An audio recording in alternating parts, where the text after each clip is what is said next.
Mark Johnson from Loyalty360. Hope everyone is happy, safe, and well today on this wonderful Friday, the last day of July. Welcome everyone back to our ongoing Loyalty Live series. In this series, we talk to the leaders in customer channel and brand loyalty about the technology trends and best practices that are impacting a brand's ability to drive unique engagement, experience, and most important, long-term customer loyalty.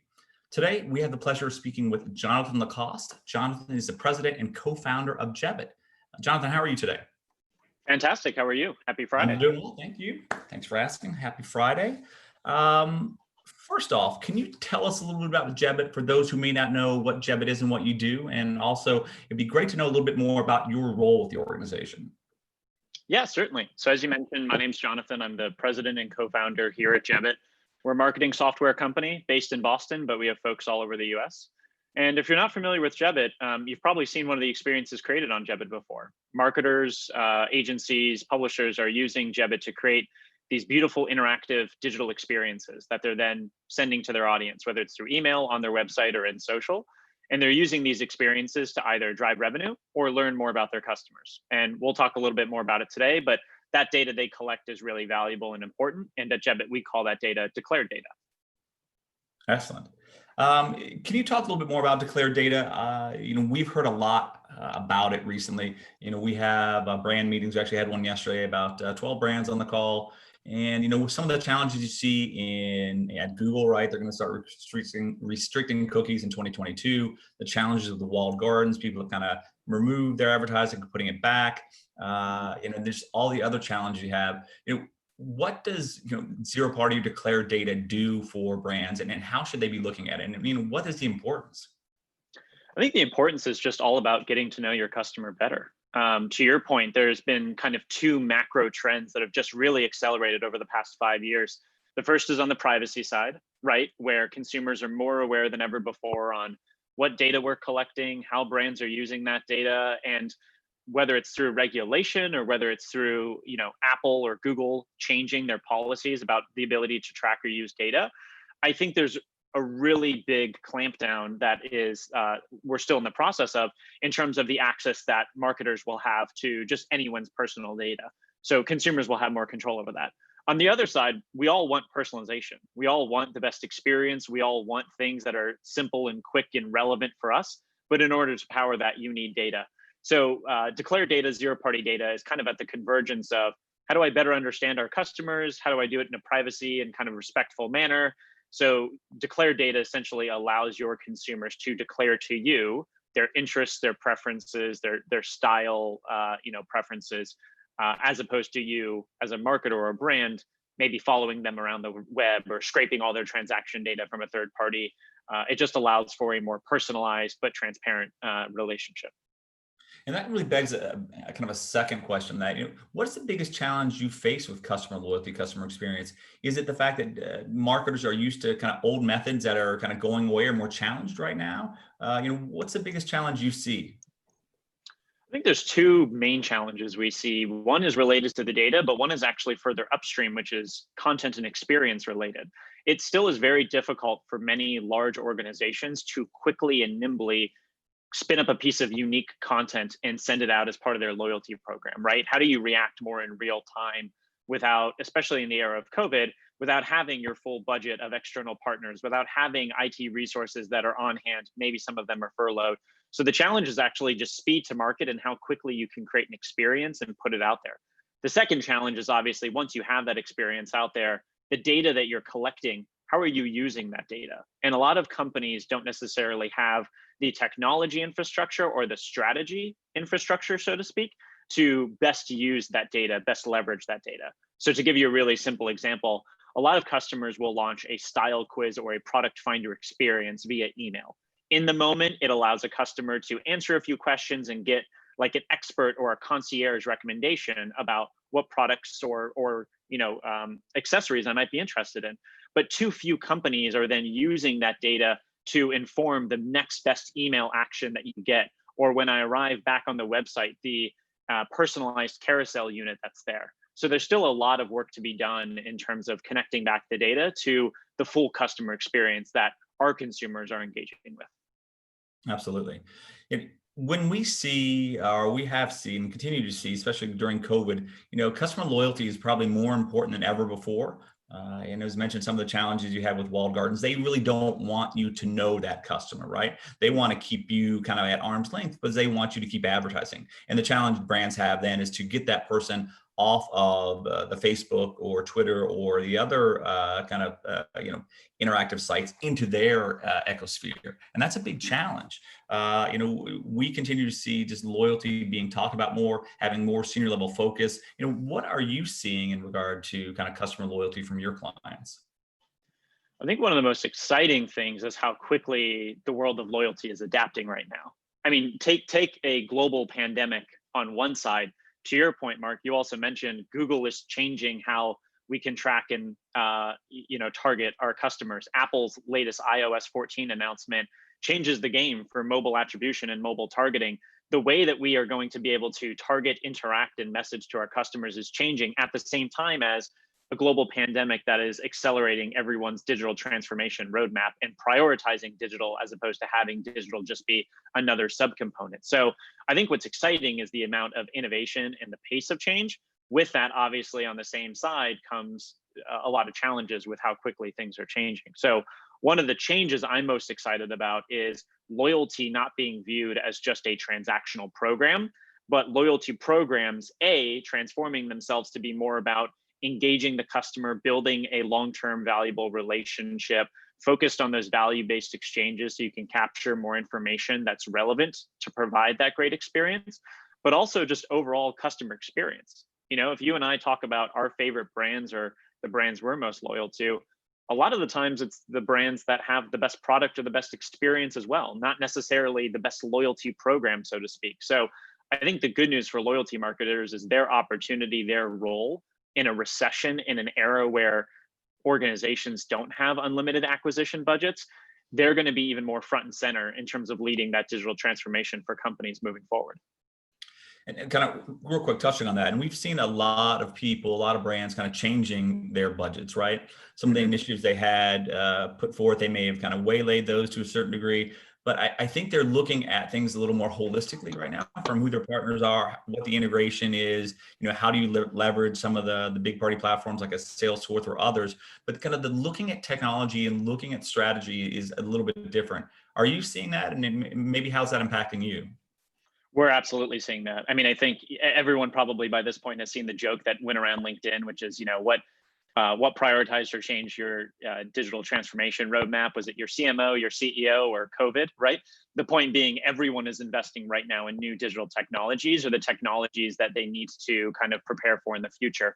So I won't name brands, but a lot of brands have reached out to us or have begun working with us recently because they need to migrate off of old school systems because they know they need more flexibility in terms of how they create their content. Or to your point, they know in an e-commerce only era for some brands, right, where their retail stores are still 100% closed, they need to improve the quality of their digital experience, connectiveness between different devices, or personalization when you arrive at a website.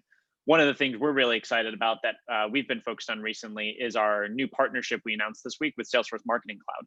And the reason I think it's relevant to your point is it's no longer about just how impactful any individual technology in the marketing tech stack can be. You truly need an integrated marketing tech stack that communicates with each other, especially when we're talking about really valuable first-party data.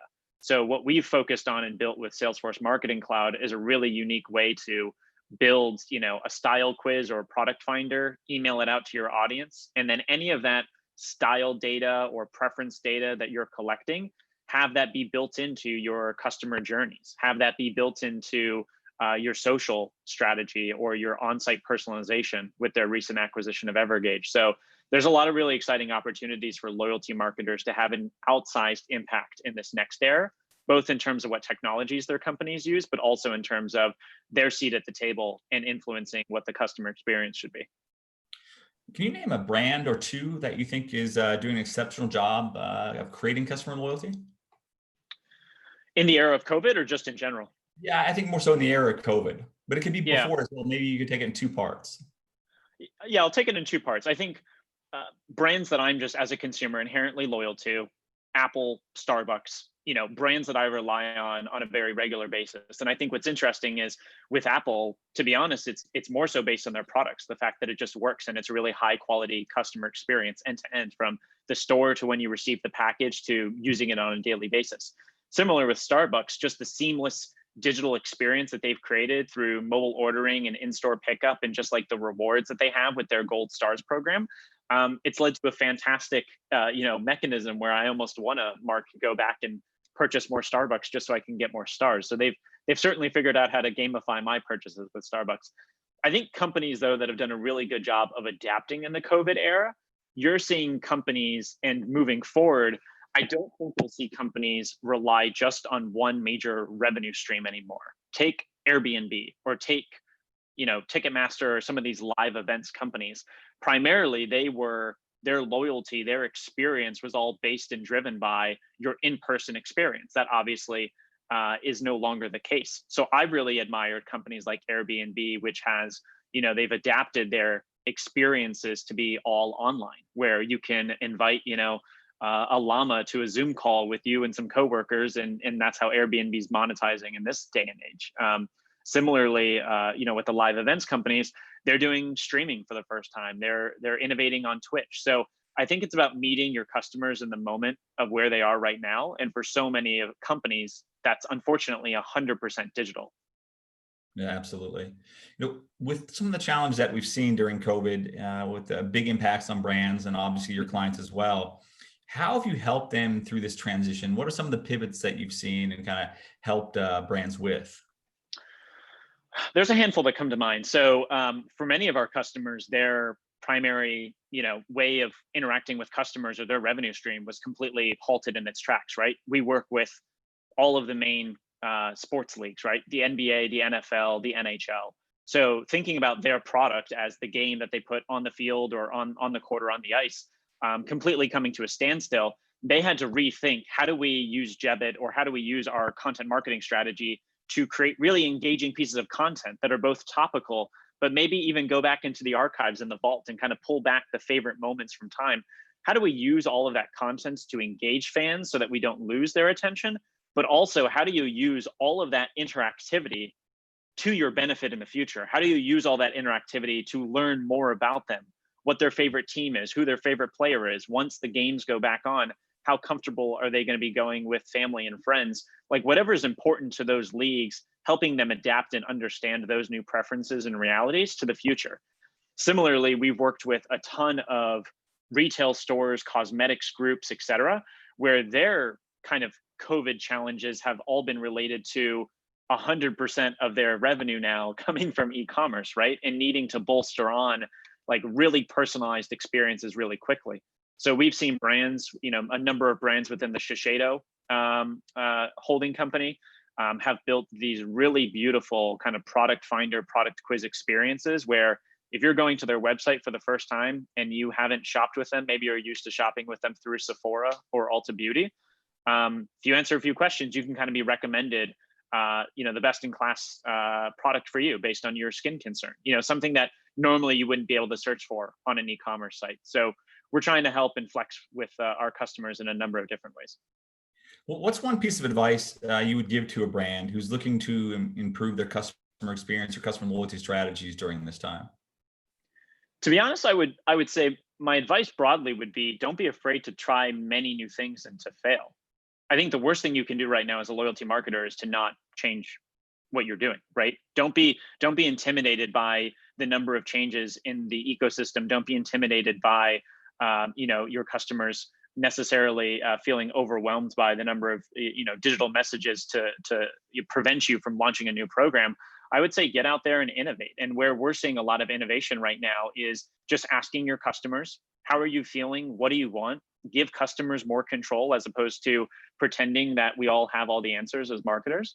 And I think the other thing is really investing in using this era of COVID to build up that new marketing tech stack that you might need in the future. Mark, I can't tell you how many companies are using this as an opportunity to kind of retool, reset, rebuild the foundation, because we've all seen the chart on LinkedIn that shows, e-commerce growth grew pretty rapidly over a 10-year period. And then in the last 3 months, it's just skyrocketed to 33%. So, maybe it goes down a little bit, but it's likely to only continue increasing. So if you're a marketer, definitely continue to innovate and experiment, and also don't be afraid to invest in new technologies that will help you, prepare for a digital first future. Excellent. What's next, in your opinion, for customer loyalty? My hope is that loyalty programs continue the transformation that we've seen many brands take, which is, evolving outside of just a transactional focused points-based rewards program, and loyalty really being the driving factor in the growth strategy for a lot of companies. I think especially in a recession, you're not going to have the pool of acquisition dollars you used to. So the growth strategy is going to be about, through your loyalty program, through your retention efforts, how can you learn more about your customers? How can you provide a better customer experience? And how can you enable your customers to buy more products and services that you offer? And I believe the best way to do that is through value-based exchanges and just offering genuinely a better experience. It's a race to the bottom to always be using coupons and points to incentivize next best action. So my hope for loyalty is that loyalty really has a larger seat at the company table about product strategy, about market research and insights, about customer experience, about personalization, because your loyalty strategy can be the single thread that connects all of those different components of your digital experience, and really can help evolve and accelerate your company's growth. Absolutely. And the last question I have is, as a trade association for the industry, we're very focused on bringing content insight that is applicable to the market, right? From a brand, supplier, industry perspective. What do you think we should be working on? Obviously, Jebbit's very actively involved with Loyalty360, that we should be working on as an association for the industry. Good question. I think there's two things that maybe come to mind. One is, I personally, and I know a lot of marketers as well, love kind of the no BS, just what's working, what's not working behind the scenes conversation, right? So whether those are curated brand roundtables, or whether those are kind of protected case studies or white papers, or just conversations, I think people want to know, especially with their peers and non-competitive companies, just what are you trying? And kind of crowdsourcing that knowledge and sharing that information is really important.